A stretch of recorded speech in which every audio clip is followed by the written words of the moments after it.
লাইলাতুল কদর, এই কদরের রাতটা হচ্ছে এমন রাত যেটা খায়রুম মিন আলফি শাহর, 1000 মাসের চেয়েও সেরা। 1000 মাস লাগাতার ইবাদত করলে যে সওয়াব, কদরের রাতে ইবাদত করলে এর সমান সওয়াব হবে নাকি? সমান হবে না। আল্লাহ তাআলা বলেছেন খায়রুম মিন আলফি শাহর, না, এর চেয়েও শ্রেষ্ঠ, এর চাইতেও বেশি। 1000 মাসে, অর্থাৎ 1000 মাসে হয় 83 বছর 4 মাস। তো কদরের রাতে যদি আমরা ইবাদত করি তাহলে 83 বছর 4 মাস ইবাদত করলে যে সওয়াব, সে সওয়াব আল্লাহ তাআলা আমাদের আমলনামায় নসিব করবেন। তো আমরা যেন এই কদরের রহমত বরকত থেকে যেন আমরা বঞ্চিত না হই। তো রাসূল সাল্লাল্লাহু আলাইহি ওয়াসাল্লামকে সান্ত্বনা দেওয়ার জন্য, যে হে নবী আপনি চিন্তিত হবেন না, বনি ইসরাইলের অনেক লোক 1000 বছর হায়াত পেয়েছে, শত শত বছর ইবাদত করেছে, জিহাদ করেছে, তারা হায়াত পেয়েছে বেশি কিন্তু তারা কদর পায়নি। আর আপনার উম্মতকে আমি হায়াত দিয়েছি কম কিন্তু তাদেরকে কদর দিয়েছি। সুবহানাল্লাহি বিহামদি, লাইলাতুল কদর দিয়েছি, যে কদরের রাত 1000 মাসের চেয়েও সেরা। তো এই কদরের রাতকে আবার লাইলাতুল মুবারাকাও বলা হয়েছে। ইন্না আনসালনাহু ফি লাইলাতিন মুবারাকা, এটা বরকতময় রাত। ফিহা ইউফরাকু কুল্লু আমরিন হাকিম, সব বিজ্ঞচিত প্রাজ্ঞচিত বিষয়ের ফয়সালা হয়। এটা বেসিক্যালি একটা বাজেট রাত বলা যায়। এ রাতে আগামী 1 বছরে আমাদের কি ঘটবে না ঘটবে আল্লাহ তাআলা এটার বাজেট করেন, এটাকে রিভাইজ করেন। সো এই রাতটা অনেক গুরুত্বপূর্ণ। তো এই কদরের রাত এটা কবে,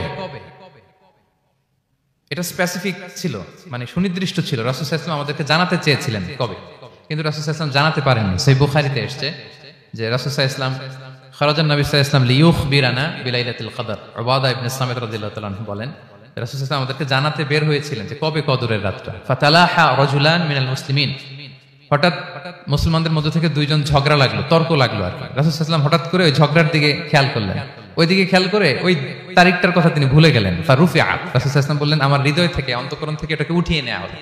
এখন আমি মনেই করতে পারছি না এটা কি 23 না 25 না 27 না 29, আমি মনে করতে পারছি না। এজন্য রাসূল সাল্লাল্লাহু আলাইহি ওয়াসাল্লাম বলেছেন যে তবে আমি এতটুকু মনে করতে পারছি, ফালতামিসুহা ফিল আশরিল আওয়াখিরি ফিল বিত্রি, রমাদানের শেষ দশকের বেজর রাত্রিগুলোতে তোমরা কদর তালাশ করো। বেজর রাতে যদি তোমরা কদর তালাশ করো তাহলে এই কদর সুনিশ্চিতভাবে তোমরা পাবে। তো এই জন্য স্কলাররা সবসময় বলেন যে লাস্ট 10 days অফ রমাদান খুব গুরুত্বপূর্ণ, সবচেয়ে the cream time of Ramadan. I repeat, এটা রমাদানের একেবারে মাহেন্দ্রক্ষণ। এই 10 দিনের যে কোনো 10 রাতের যে কোনো রাত কদর হয়ে যেতে পারে, বিশেষ করে অড নাইটস গুলো 21, 23, 25, 27 এবং 29, যে কোনো দিন হয়ে যেতে পারে কদর। সো বুদ্ধিমানের কাজ হচ্ছে আমরা যেন রমাদানের শেষ 10 রাতে লাগাতার একইভাবে একই স্পিডে আমরা যেন ইবাদত করি। কোন রাতে বেশি করলাম, হয়তো 27 রাতে আমি খুব ভাব গাম্ভীর্য নিয়ে খুব আবেগ নিয়ে ইবাদত করলাম, কিন্তু হয়ে যেতে পারে যে এবছর কদর ছিল 25 রাত, হতে পারে না? পারে। তো আমরা তো মিস করে ফেললাম। তো আমরা যেন মিস না করি। বুদ্ধিমানের কাজ হবে সমান তালে ইবাদত করা। এবং এটা এত গুরুত্বপূর্ণ, রাসূল সাল্লাল্লাহু আলাইহি ওয়াসাল্লাম এত এমফাসাইজ করে কোন রাতের কথা বলেনি। আরবি মাস অনুযায়ী 354টা রাতের মধ্যে সবচাইতে শ্রেষ্ঠ রাত, সবচাইতে শ্রেষ্ঠ রাত সূর্য ডোবার পর থেকে হাত্তা মাতলাইল ফাজর, ফজরের সূচনা লগ্ন পর্যন্ত শান্তিময় এ রাত, বরকতের এ রাত। রাসূল সাল্লাল্লাহু আলাইহি ওয়াসাল্লাম বলেছেন মান হুরিমা খায়রাহা ফাকাদ হুরিম, যে কদরের বরকত থেকে খায়ের থেকে বঞ্চিত হলো সে আসলেই বঞ্চিত। হি ইজ দ্য লুজার, সে হতভাগা, সে পোড়া কপাল, সে বঞ্চিত। মান হুরিমা খায়রাহা ফাকাদ হুরিম, যে কদর পেল না সে হতভাগা। এখন আমরা কি হতভাগা হতে চাই? আমরা তো শুরুতে অনেক হোপফুল ছিলাম, এত এত ব্লেসিংস, এত এত বরকত, রহমতের ফলগুধারায় আমরা প্লাবিত হচ্ছি রমাদানে। তা আমরা তো হতভাগা হতে চাই না। তা আমরা যেন এই শেষ 10 দিন এক তালে আন্তরিকতার সাথে ঈমান ও ইহতিসাবা আমরা যেন ইবাদত করি। সম্মানিত ভাই এবং বোনেরা, তাহলে আমরা সৌভাগ্যশীলদের অন্তর্ভুক্ত হতে চাই, হতভাগা হতে চাই না। আমরা এবার একটু শুনবো যে এটা আশা জাগা নিয়ে একটা মাস। এই মাসের যে রহমত বরকতের যত যত হাদিস কোরআনের আয়াতগুলো আমরা বলেছি, এগুলো শুনলে আমাদের মধ্যে একটা আশা জাগে, আশাবাদী হয়ে উঠি যে আমার এই মাস আমার মুক্তির মাস, আমি মুক্তি পাবো।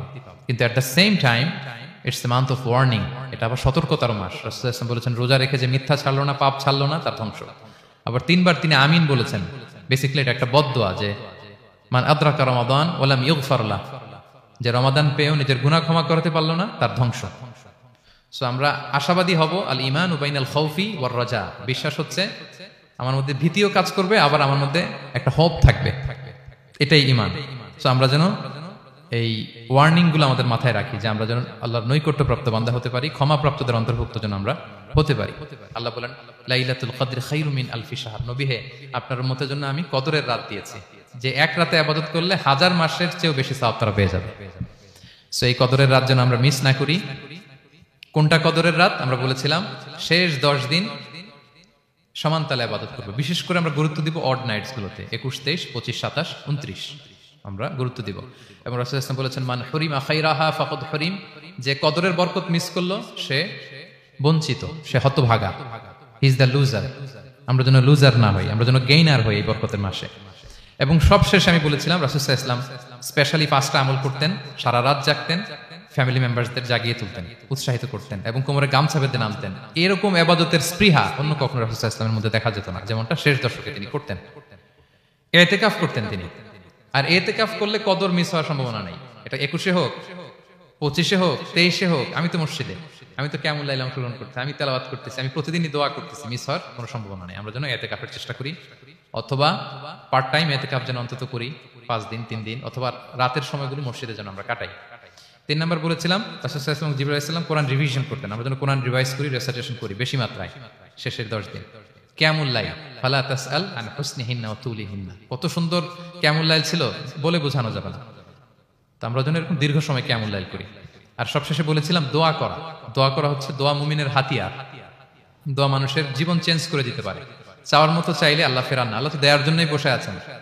আমরা যেন কায়মুন বাক্যে আল্লাহ তাআলার কাছে চাই, অশ্রুসিক্ত নয়নে যেন আমরা চাই। অনুতপ্ত বান্দার চোখের পানির ফোঁটা আল্লাহর কাছে খুব প্রিয়। 2 ফোঁটা আল্লাহর কাছে সবচেয়ে প্রিয়, জিহাদের ময়দানে মুজাহিদের রক্তের ফোঁটা আর অনুতপ্ত বান্দার চোখের পানির ফোঁটা। বান্দা অনুতপ্ত হয়ে, রিপেন্টেন্ট হয়ে চোখের পানি ছেড়ে যখন কাঁদে আর দোয়া করে, ওই চোখের পানি চোখ বেয়ে, নাকের ডগা বেয়ে মাটিতে পড়ার আগেই আল্লাহ তার সব গুনাহ মাফ করে দেয়। আমরা যেন সেই অনুতপ্ত বান্দাদের কাতারে শামিল হতে পারি। রাসূল সাল্লাল্লাহু আলাইহি ওয়াসাল্লাম যেভাবে কিয়ামুল লাইল করতে আমাদেরকে উৎসাহিত করেছেন, আমরা যেন সেভাবে কিয়ামুল লাইল করতে পারি। আমাদের প্রতিটি কাজের মধ্য দিয়ে লাআল্লাকুম তাত্তাকুনের যে অ্যাচিভমেন্ট, সেটা যেন আমাদের হাসিল হয়। এবং এই রমাদানকে যেন আমরা আমাদের জীবনের সর্বশেষ রমাদান মনে করি। আমাদের চিফ ইমাম অফ সেন্ট্রাল মস্ক, ইমাম রমাদান সুবকি, নামাজের আগে একটা সুন্দর কথা বলেন যে, perform this Salah as if this is your last and final prayer. এমন ভাবে নামাজে দাঁড়াও, মনে করো এটাই হতে পারে জীবনের শেষ নামাজ। রাসূল সাল্লাল্লাহু আলাইহি ওয়াসাল্লাম এটাই বলেছেন। সো আমরা বিগত বছরগুলোতে আমাদের অনেক প্রিয়জনদের হারিয়েছি এই কোভিডের কারণে। এবছর আল্লাহর মেহেরবানি বাংলাদেশ আইএম কমিউনিটির এই চমৎকার, আমাদের সম্মানিত শিক্ষক মন্ডলীদের প্রচেষ্টা, ছাত্র ভাইদের প্রচেষ্টায় এই চমৎকার জান্নাতি পরিবেশে ইফতারির আগে আমরা একত্রিত হয়েছি। আবারও আগামী বছর আমরা এরকম কোনো গ্যাদারিং এ জয়েন করতে পারবো, কোনো গ্যারান্টি কি আমাদের আছে? নাই। It could be the last Ramadan in our life. So আমরা যেন এটা সবসময় মাথায় রাখি যে হতে পারে আমার it is our last chance, এটাই লাস্ট চান্স। এবং এই অপরচুনিটিগুলো যেন আমরা কাজে লাগাই এবং আল্লাহ তাআলার প্রিয় বান্দাদের অন্তর্ভুক্ত হই। আল্লাহ তাআলা আমাদের সবাইকে এই কথাগুলো বোঝার ও আমল করার তৌফিক দান করুক। হাদা মা ইনদি ওয়াল ইলমু ইনদাল্লাহ আলাইহি তাওয়াক্কালতু ওয়া ইলাইহি উনীব।